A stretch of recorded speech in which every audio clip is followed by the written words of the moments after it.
El otro y la psicosis. La vida del psicoanalista, como me lo recordaron mis analizados varias veces el mismo día, la vida del psicoanalista no es color de rosa.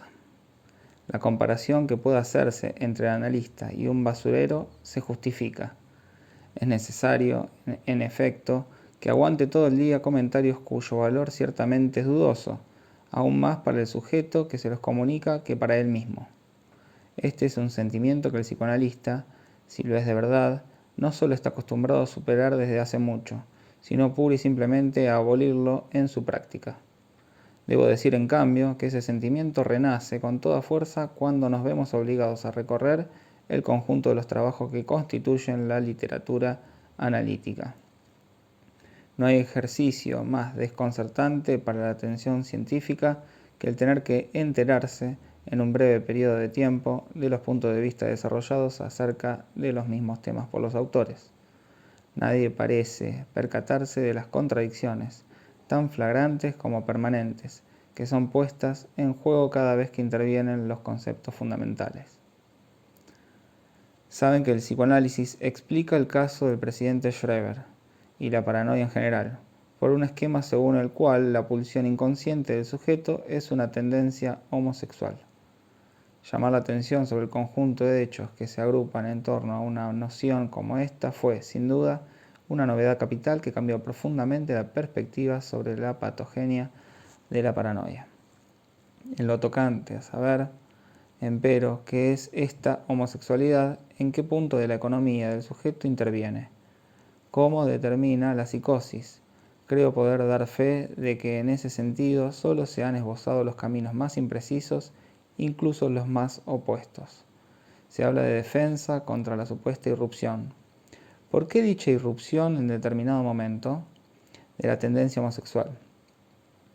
Pero esto dista mucho de llevar consigo su prueba, si se da al término defensa un sentido un tanto preciso, cosa que se evita cuidadosamente hacer a fin de continuar cogitando en las tinieblas. Resulta claro, empero, que hay allí una constante ambigüedad, y que esa defensa mantiene con la causa que la provoca una relación que dista mucho de ser unívoca. Se considera que o bien ayuda a mantener determinado equilibrio o bien provoca la enfermedad. También se asegura que las determinaciones iniciales de la psicosis de Schreber deben buscarse en los momentos en que se desencadenan las diferentes fases de su enfermedad. Saben que tuvo hacia 1886 una primera crisis y se intenta, gracias a sus memorias, mostrar sus coordenadas. Había presentado en ese entonces, nos dicen, su candidatura al Reichstag. Entre esta crisis y la segunda, o sea durante 8 años, el magistrado Schreber es normal, con la salvedad de que su esperanza de paternidad no se ve colmada. Al término de este periodo, ocurre que accede, de modo hasta cierto punto prematuro, al menos en una edad que no permitía preverlo, a una función muy elevada, presidente de la Corte de Apelaciones de Leipzig. Esta función, de carácter eminente, le confiere, se dice, una autoridad que lo eleva a una responsabilidad, no exactamente entera, pero sí más plena y pesada que todas cuantas hubiese podido esperar, lo cual crea la impresión de que hay una relación entre esta promoción y el desencadenamiento de la crisis. En otras palabras, en el primer caso se destaca el hecho de que Schreber no pudo satisfacer su ambición, en el segundo que la misma se vio colmada desde el exterior, de un modo que se califica casi como inmerecido. Se otorga a ambos acontecimientos el mismo valor desencadenante. Se hace constar que el presidente Schreber no tuvo hijos, por lo cual se asigna a la noción de paternidad un papel primordial. Pero se afirma simultáneamente que el temor a la castración renace en él, con una apetencia homosexual correlativa, porque accede finalmente a una posición paterna. Esta sería la causa directa del desencadenamiento de la crisis, que acarrea todas las distorsiones, las deformaciones patológicas, los espejismos que progresivamente evolucionarán hacia el delirio. Por supuesto que los personajes masculinos del ambiente médico están presentes desde el principio, que sean nombrados unos después de otros y que ocupen sucesivamente el centro de la persecución muy paranoide que es la del presidente Schreber, muestra suficientemente su importancia. Es, en suma, una transferencia, que ciertamente no debe tomarse del todo en el sentido en que ordinariamente la entendemos, pero que es algo de ese orden, relacionado de manera singular con quienes tuvieron que cuidarlo. Sin duda, la elección de los personajes está así explicada de modo suficiente, pero antes de satisfacerse con esta coordinación de conjunto, convendría percatarse de que al motivarla se descuida por completo la prueba por el contrario. Descuidamos percatarnos de que se otorga al temor a la lucha y al éxito prematuro el valor de un signo de igual sentido, positivo en ambos casos.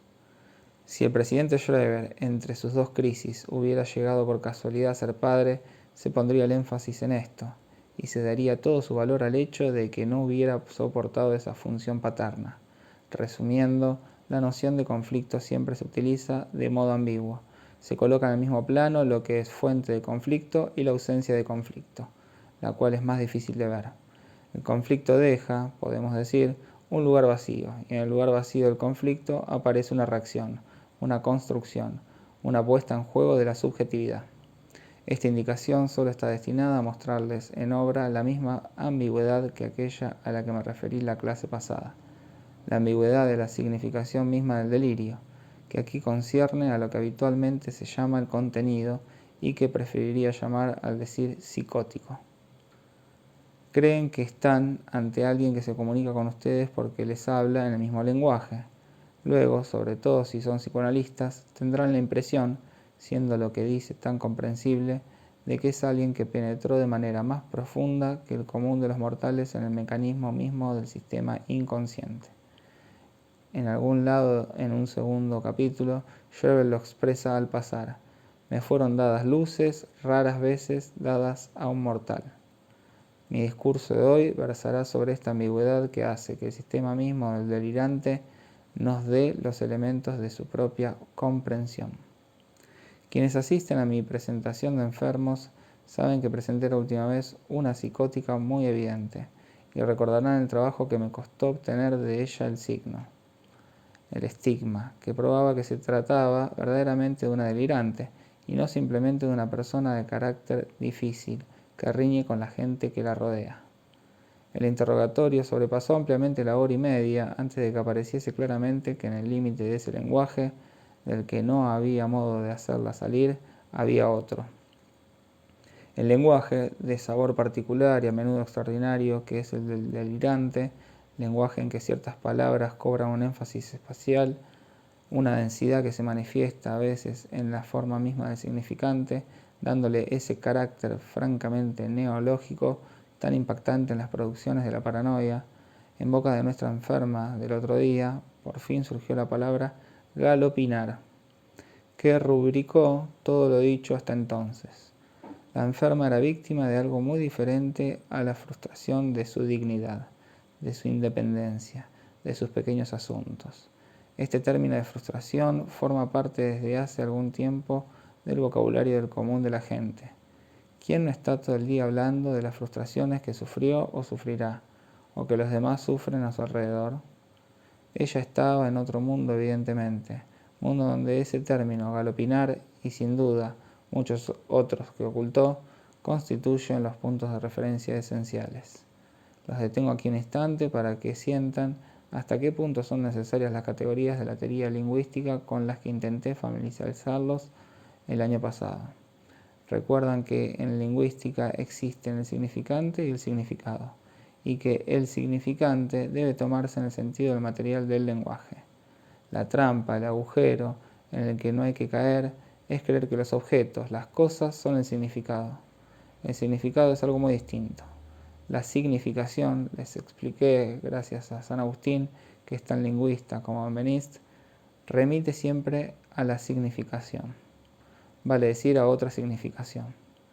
El sistema del lenguaje, cualquiera sea el punto en que lo tomen, jamás culmina en un índice directamente dirigido hacia un punto de la realidad.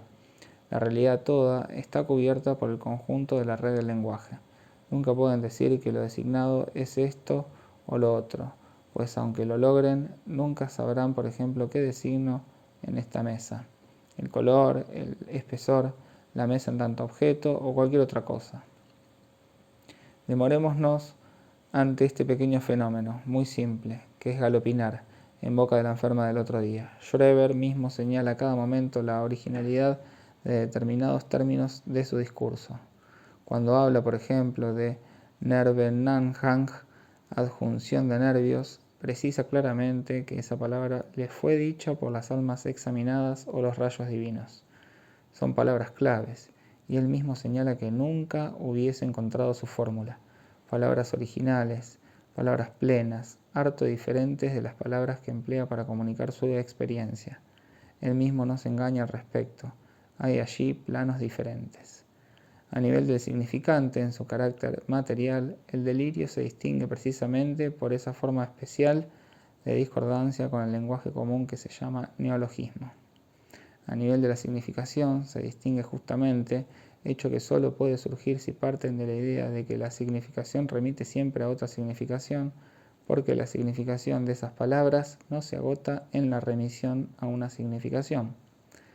Esto se observa tanto en el texto de Schreber como en presencia de un enfermo. La significación de esas palabras que los detienen tiene como propiedad el remitir esencialmente a la significación en cuanto tal. Es una significación que fundamentalmente no remite más que a sí misma, que permanece irreductible. El enfermo mismo subraya que la palabra en sí misma pesa. Antes de poder ser reducida a otra significación, significa en sí misma algo inefable. Es una significación que remite ante todo a la significación en cuanto tal. Lo vemos en ambos polos de todas las manifestaciones concretas de que son sede estos enfermos. Cualquiera sea el grado que alcance la endofasia que cubre el conjunto de los fenómenos a los que están sujetos, hay dos polos donde este carácter es llevado al punto más eminente. Como lo subraya bien el texto de Schreber, dos tipos de fenómenos donde se dibuja el neologismo: la intuición y la fórmula. La intuición delirante es un fenómeno pleno que tiene para el sujeto un carácter inundante, que lo colma. Le revela una perspectiva nueva cuyo sello original, cuyo sabor particular subraya, tal como lo hace Schreber cuando habla de la lengua fundamental a la que su experiencia lo introdujo. Allí, la palabra, con su pleno énfasis, como cuando se dice la palabra clave, es el alma de la situación.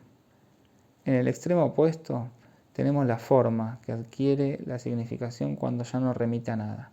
Es la fórmula que se repite, se reitera, se machaca con insistencia estereotipada. Podemos llamarla en oposición a la palabra el estribillo. Ambas formas, la más plena y la más vacía, detienen la significación. Son una especie de plomada en la red del discurso del sujeto, característica estructural que, en el abordaje clínico, permite reconocer la rúbrica del delirio. Precisamente por ello es el lenguaje que puede engañarnos en un primer abordaje del sujeto, incluso a veces hasta en el más delirante, nos lleva a superar esa noción y a formular el término de discurso, porque estos enfermos, no hay duda, hablan nuestro mismo lenguaje. Si no hubiese este elemento, nada sabríamos acerca de ello. La economía del discurso, la relación de significación a significación, la relación de su discurso con el ordenamiento común del discurso, es por lo tanto lo que permite distinguir que se trata de un delirio. Intenté en otra época esbozar el análisis del discurso del psicótico en un artículo publicado en los Anales Medical Psychology hacia los años 30. Se trataba de un caso de esquizofasia, donde pude hacer notar en todos los niveles del discurso semantema tanto como taxema, la estructura de lo que se llama, quizá no sin razón, pero no sabiendo sin duda el alcance de este término, la desintegración esquizofrénica. Les hablé de lenguaje. Al respecto deben palpar, al pasar a insuficiencia, la mala intención, que traduce la fórmula de esos analistas que dicen hay que hablarle al paciente en su lenguaje. Sin duda, quienes dicen cosas tales deben ser perdonados como todos los que no saben lo que dicen.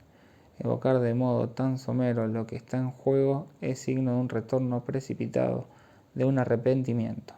Se cumple, se pone uno rápidamente en regla, con la salvedad de que tan solo revela su condescendencia y a qué distancia se mantiene el objeto del que se trata, a saber, el paciente, ya que también él está ahí. Pues bien, Hablemos su lenguaje, el de los simples y los idiotas. Marcar esta distancia, hacer del lenguaje un puro y simple instrumento, un modo de hacerse comprender por quienes nada comprenden, es eludir completamente lo que está en juego, la realidad de la palabra. Abandono un momento a los analistas. ¿Alrededor de qué gira la discusión psiquiátrica del delirio?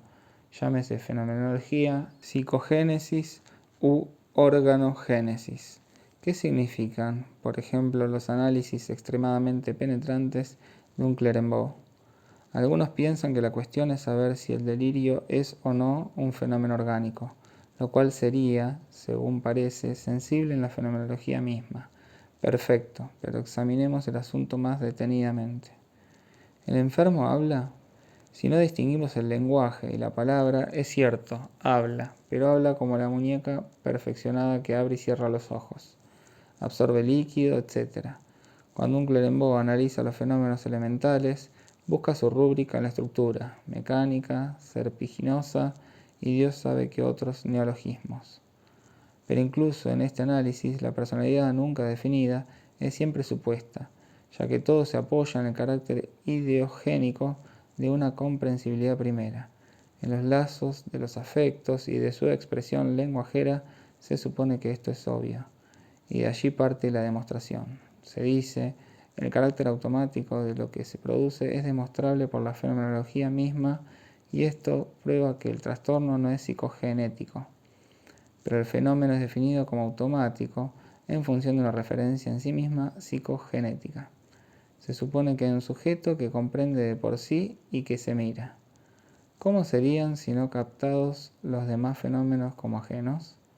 Observen que este no es el problema clásico que detuvo a toda la filosofía después de Leibniz, es decir, al menos a partir del momento en que se enfatizó la conciencia como fundamento de la certeza. ¿El pensamiento, para ser pensamiento, debe obligatoriamente pensarse pensante?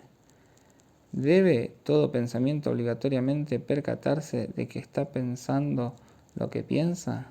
Tan lejos de ser simple está esto que abre de inmediato un juego de espejos sin fin. Si está en la naturaleza del pensamiento pensarse pensante, habrá un tercer pensamiento que se pensará pensamiento pensante, y así sucesivamente. Este problemita, nunca resuelto, basta por sí solo para demostrar la insuficiencia del fundamento del sujeto en el fenómeno del pensamiento como transparente a sí mismo. Pero ese no es el asunto. A partir del momento en que admitimos que el sujeto tiene conocimiento en cuanto tal del fenómeno parasitario, vale decir como subjetivamente inmotivado, como inscrito en la estructura del aparato, en la perturbación de las supuestas vías neurológicas de facilitación, no podemos escapar a la noción de que el sujeto tiene una endoscopía de lo que sucede realmente en sus aparatos. Es una necesidad que se impone a toda teoría que hace de fenómenos intraorgánicos el centro de lo que sucede en el sujeto. Freud aborda las cosas más sutilmente que otros autores, pero igualmente se ve forzado a admitir que el sujeto está en algún lado, en un punto privilegiado donde una endoscopía de lo que pasa en su interior le está permitida. La noción no sorprende a nadie cuando se trata de las endoscopías más o menos delirantes que tiene el sujeto acerca de lo que pasa en el interior de su estómago o de sus pulmones, pero es más delicada a partir del momento en que se trata de fenómenos intracerebrales. Los autores, por lo general, sin percatarse de ello, se ven obligados a admitir que el sujeto tiene cierta endoscopía de lo que pasa dentro del sistema de fibras nerviosas. Sea un sujeto que es objeto de un eco de un pensamiento, admitamos con Clérambault que se debe a una derivación producida por una alteración cronoáxica. Uno de los dos mensajes intracerebrales de los telegramas, podríamos decir, está frenado y llega con retraso respecto al otro, por lo tanto, haciéndole eco. Para que este retraso sea registrado es necesario que haya un punto privilegiado donde esa localización puede hacerse, donde el sujeto anota la discordancia eventual entre ambos sistemas. Cualquiera sea el modo en que se construya la teoría organogenética o automatice, esta no escapa a la consecuencia de que existe ese punto privilegiado. En suma, se es más psicogenetista que nunca. ¿Cuál es ese punto privilegiado si no es el alma? Con la salvedad de que se es todavía más idólatra que quienes le otorgan la más grosera realidad situándola en una fibra, en un sistema, en lo que el mismo presidente Schreber designaba como la fibra única vinculada a la personalidad, habitualmente se lo llama función de síntesis, siendo lo propio de una síntesis el tener en algún punto de convergencia, aunque ideal, ese punto no existe. Entonces, aunque nos hagamos los organogenetistas o psicogenetistas, estaremos obligados a suponer siempre en algún lado una entidad unificante. ¿Basta ella acaso para explicar el nivel de los fenómenos de la psicosis? La esterilidad de ese género de hipótesis es deslumbrante. Si el psicoanálisis reveló algo significativo, esclarecedor, iluminante, fecundo, abundante, dinámico, lo hizo trastocando las minúsculas construcciones psiquiátricas desarrolladas durante decenios con ayuda de estas nociones puramente funcionales, cuyo pivot esencial estaba constituido forzosamente por el yo, que las camuflaba todas. Pero, ¿cómo abordar lo nuevo que aportó el psicoanálisis sin recaer en el camino trillado por un atajo diferente, multiplicando los yo, a su vez diversamente camuflados? El único modo de abordaje conforme con el descubrimiento freudiano es formular la pregunta en el registro mismo en que el fenómeno aparece, vale decir, en el de la palabra. El registro de la palabra crea toda la riqueza de la fenomenología de la psicosis. Allí vemos todos sus aspectos, descomposiciones, refracciones. La alucinación verbal, que es fundamental en ella, es precisamente uno de los fenómenos más problemáticos de la palabra. ¿No hay forma acaso de detenerse en el fenómeno de la palabra en cuanto tal? ¿No vemos simplemente, al considerarlo, desprenderse una estructura primera, esencial y evidente que permite hacer distinciones que no son míticas, vale decir que no suponen que el sujeto está en alguna parte? ¿Qué es la palabra? El sujeto habla. ¿Sí o no? La palabra, detengámonos un instante sobre este hecho. ¿Qué distingue una palabra de un registro de lenguaje? Hablar es ante todo hablar a otros. Muy a menudo coloqué en primer plano en mi enseñanza esta característica que parece simple a primera vista, hablar a otros. Desde hace algún tiempo ocupa el primer plano de las preocupaciones de la ciencia la noción de qué es un mensaje. Para nosotros la estructura de la palabra, lo dije cada vez que tuvimos que emplear aquí este término en un sentido propio, es que el sujeto recibe su mensaje del otro en forma invertida. La palabra plena, esencial, la palabra comprometida, está fundada en esta estructura. Tenemos de ella dos formas ejemplares. La palabra es fides, la palabra que se da, el tú eres mi mujer o el tú eres mi amo, que quiere decir tú eres lo que aún está en mi palabra, y esto solo puedo afirmarlo tomando la palabra en tu lugar. Esto viene de ti para encontrar allí la certeza de lo que comprometo. Esta palabra es una palabra que te compromete a ti.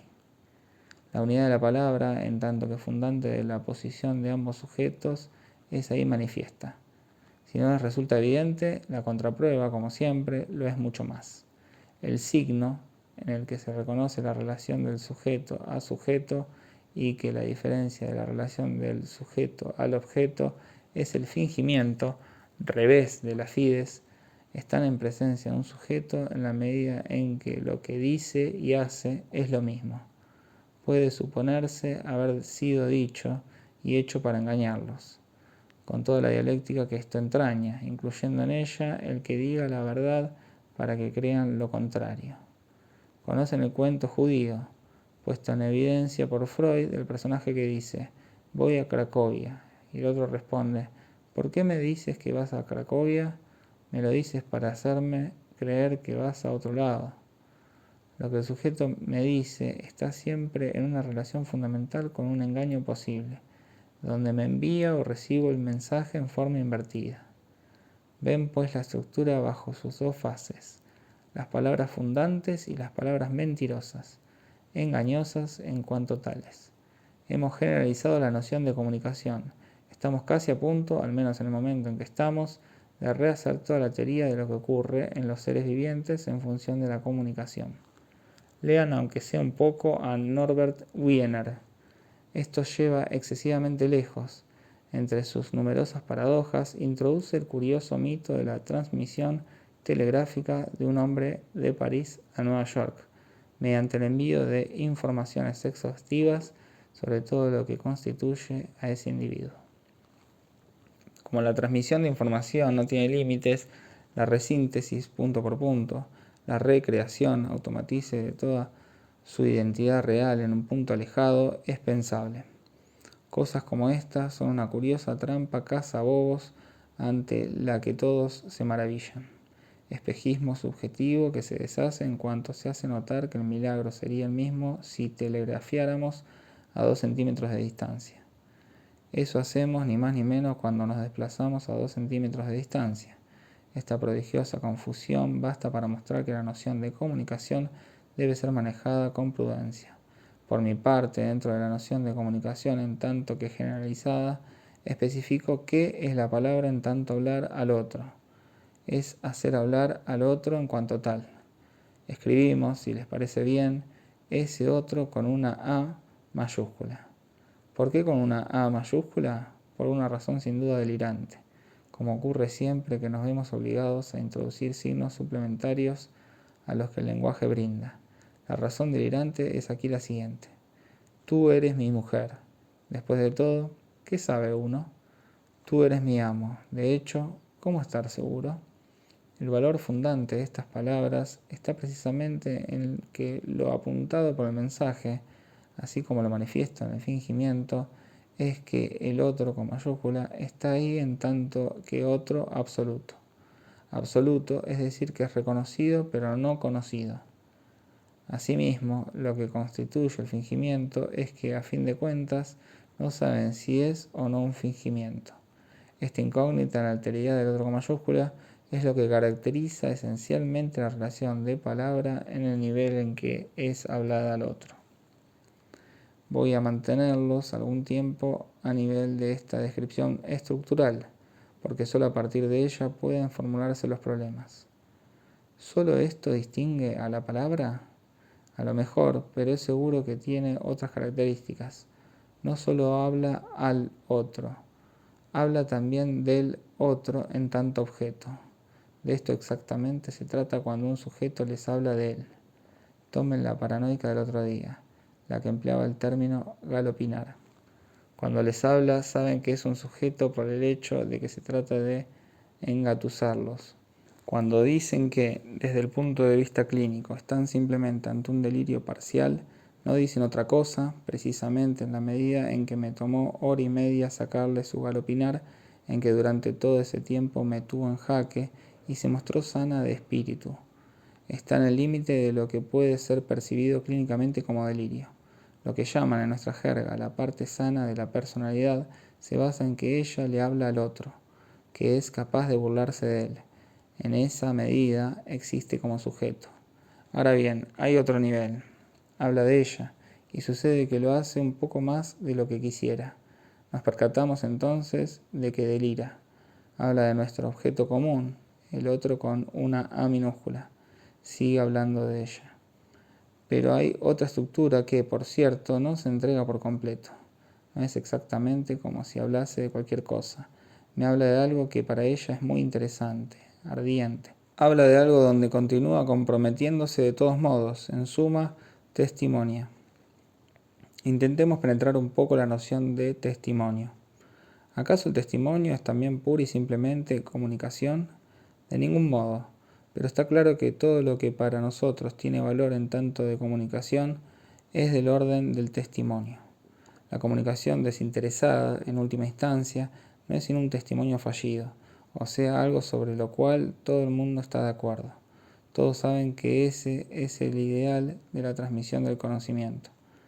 Todo el pensar de la comunidad científica está basado en la posibilidad de una comunicación cuyo término se zanja en una experiencia respecto a la cual todo el mundo puede estar de acuerdo. La instauración misma de la experiencia está en función del testimonio. Estamos aquí ante otro tipo de alteridad. No puedo retomar todo lo que dije en otra época sobre lo que llamé el conocimiento paranoico, porque deberé retomarlo sin cesar en el seno de mi discurso de este año. Pero voy a darles una idea de lo que era.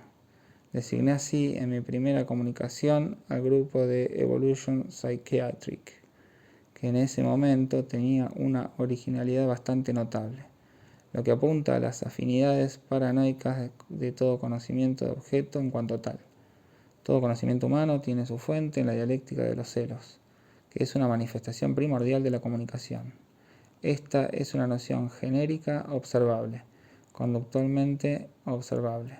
Entre niños pequeños lo que sucede entraña ese transitivismo fundamental que se expresa en el hecho de que un niño que le pegó a otro puede decir el otro me pegó. No miente. Él es el otro, literalmente. Sobre este fundamento se diferencia el mundo humano del mundo animal. El objeto humano se distingue por su neutralidad y su proliferación indefinida. No depende de la preparación de ninguna cooptación instintiva del sujeto. Como hay cooptación, enganche, las valencias químicas entre sí, el hecho de que el mundo humano esté cubierto de objetos se fundamenta en que el objeto del interés humano es el objeto del deseo del otro. ¿Cómo es esto posible? Porque el yo humano es el otro, y al comienzo el sujeto está más cerca de la forma del otro que del surgimiento de su propia tendencia. En el origen, él es una colección incoherente de deseos. Este es el verdadero sentido de la expresión cuerpo fragmentado. Y la primera síntesis del ego es esencialmente alter ego, está alienada. El sujeto humano deseante se constituye en torno a un centro que es el otro en tanto le brinda su unidad. Y el primer abordaje que tiene del objeto es el objeto en cuanto objeto del deseo del otro. Esto define en la escena de la relación de palabra algo que proviene de un origen diferente, exactamente la distinción entre lo imaginario y lo real. En el objeto está incluida una alteridad primitiva, por cuanto primitivamente es objeto de rivalidad y competencia. Solo interesa como objeto de deseo del otro. El conocimiento paranoico es un conocimiento instaurado en la rivalidad de los celos, en el curso de esa identificación primera que intenté definir a partir del estadio del espejo. Esta base de rivalidad y competencia en el fundamento del objeto es precisamente lo que es superado en la palabra, en la medida en que concierne al tercero. La palabra es siempre pacto, acuerdo, nos entendemos, estamos de acuerdo, esto te toca a ti, esto es mío, esto es esto y esto es lo otro. Pero el carácter agresivo de la competencia primitiva deja su marca en toda especie de discurso sobre el otro con minúscula, sobre el otro en cuanto tercero, sobre el objeto. No por nada, testimonio en latín se denomina testis, siempre se testimonia sobre los propios cojones. Siempre hay compromiso del sujeto y lucha virtual en la cual el organismo está siempre latente en todo lo que es del orden del testimonio. Esta dialéctica entraña siempre la posibilidad de que yo sea intimado a anular al otro, por una sencilla razón.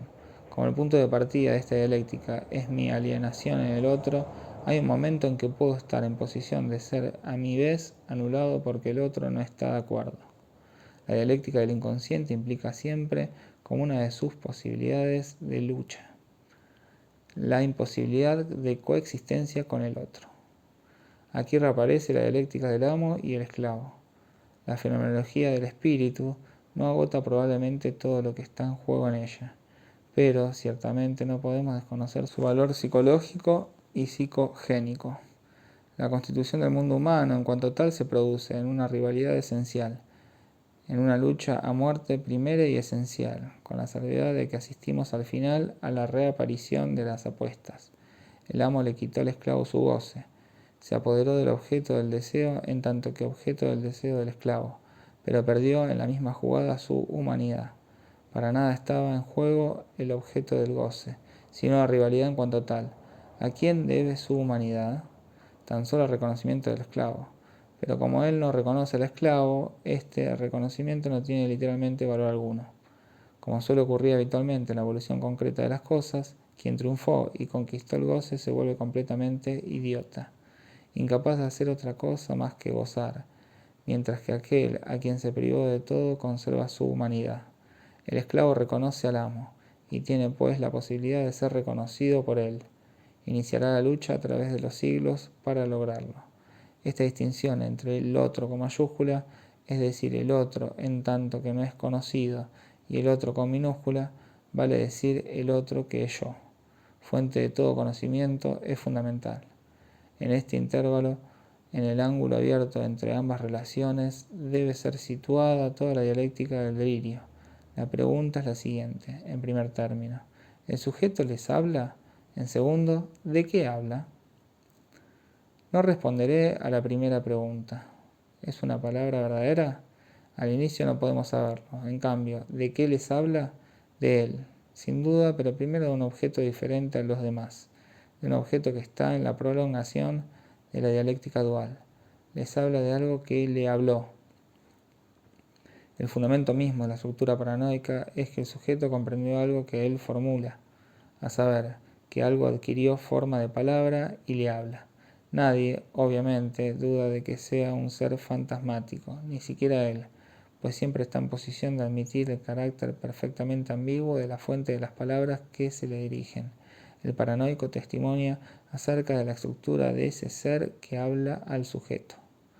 Deben notar desde ya la diferencia del nivel que hay entre la alienación como forma general del imaginario y la alienación en la psicosis. No se trata de identificación, sencillamente, o de un decorado que se inclina hacia el lado del otro con minúscula. A partir del momento en que el sujeto habla, hay un otro con mayúscula. Si no, el problema de la psicosis no existiría. Los psicóticos serían máquinas con palabra. Toman en consideración su testimonio precisamente por cuanto les habla. El asunto es saber cuál es la estructura de ese ser que le habla, que todo el mundo está de acuerdo en definir como fantasmático. Es precisamente el ese en el sentido en que lo entiende el análisis.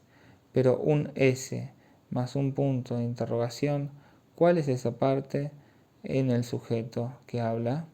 El análisis dice es el inconsciente. Naturalmente, para que la pregunta tenga sentido, es necesario haber admitido que el inconsciente es algo que habla en el sujeto, más allá del sujeto, e incluso cuando el sujeto no lo sabe, y que dice más de lo que supone.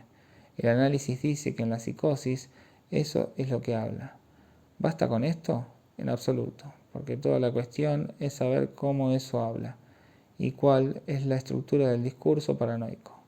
Freud nos proporcionó al respecto una dialéctica realmente sorprendente. Descansa en el enunciado de una tendencia fundamental que podría tener que hacerse reconocer en una neurosis, a saber, yo, G, lo amo, y tú me amas. Hay tres modos de negar esto, dice Freud. No se anda con vueltas. No nos dice por qué el inconsciente de los psicóticos es tan buen gramático y tan mal filólogo. Desde el punto de vista del filólogo, efectivamente todo esto es harto sospechoso. No crean que esto es obvio en las gramáticas francesas de sexto grado. De acuerdo a las lenguas, hay muchas maneras de decir yo, G, lo amo. Freud no se detuvo ante esto y dice que hay tres funciones y tres tipos de delirios y eso funciona. El primer modo de negación es decir, no soy yo quien lo ama, es ella, mi consorte, mi doble. El segundo es decir, no es a él a quien amo, es a ella. A este nivel la defensa no es suficiente para el sujeto paranoico. El disfraz es insuficiente. No alejó suficientemente el golpe, hace falta que intervenga la proyección. Tercera posibilidad. Yo, G, no lo amo, lo odio. Aquí tampoco basta la inversión, eso al menos dice Freud. Es necesario que intervenga también el mecanismo de proyección, a saber, él me odia. En este punto hemos llegado al delirio de persecución. La elevada síntesis que entraña esta construcción nos trae luces, pero ven que las preguntas siguen abiertas. La proyección debe intervenir como un mecanismo adicional cada vez que no se trata de borrar el yo G. No es completamente inadmisible, aunque nos gustaría tener un suplemento de información. Por otra parte, es claro que el no, ne, la negación considerada en su forma más formal, en absoluto tiene, al ser aplicada a los diferentes términos, el mismo valor. Pero, grosso modo, esta construcción se aproxima a algo, funciona y sitúa las cosas en su verdadero nivel tomándolas por este lado. Diría de logomaquía fundamental. Quizá Lo que introduje esta mañana podrá hacerles entrever que podemos formular el problema de modo diferente. Yo, G, lo amo. ¿Es un mensaje, una palabra, un testimonio, el reconocimiento en bruto de un hecho en su estado neutralizado? Tomemos las cosas en términos de mensaje. En el primer caso, es ella quien lo ama. El sujeto hace que su mensaje lo lleve otro. Esta alienación, con toda seguridad, nos ubica en el plano del otro con minúscula. El ego habla por intermedio del alter ego, quien, en el intervalo, cambió de sexo. Nos limitaremos a comprobar la alienación invertida. En el delirio de celos se encuentra en un primer plano esa identificación al otro con una inversión del signo de sexualización. Por otra parte, al analizar la estructura de este modo, observan que en todo caso no se trata de proyección en el sentido en que ésta puede ser integrada a un mecanismo de neurosis.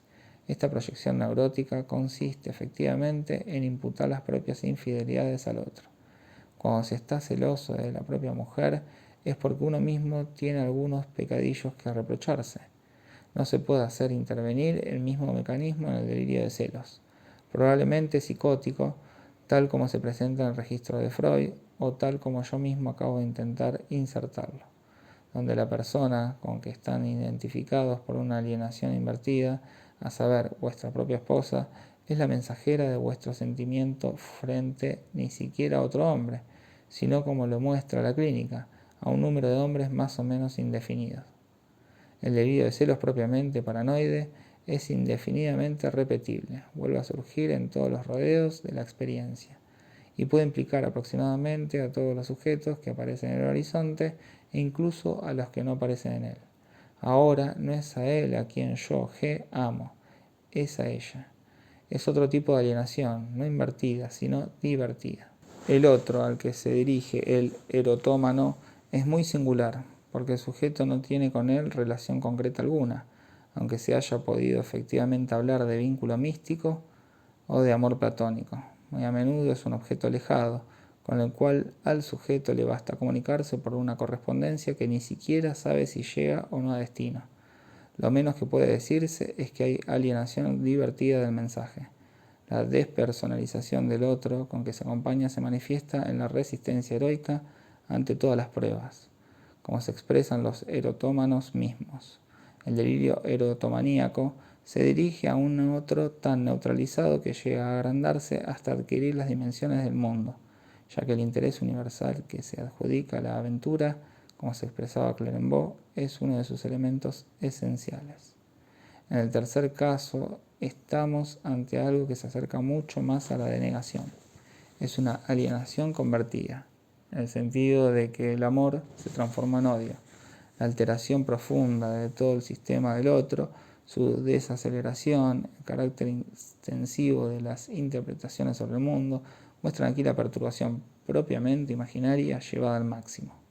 Se proponen ahora a nuestra investigación las relaciones con el otro con mayúscula en los delirios.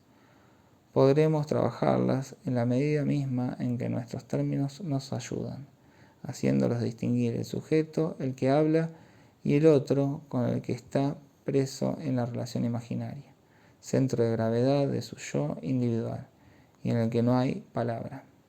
Estos términos nos permitirán caracterizar de manera nueva psicosis y neurosis.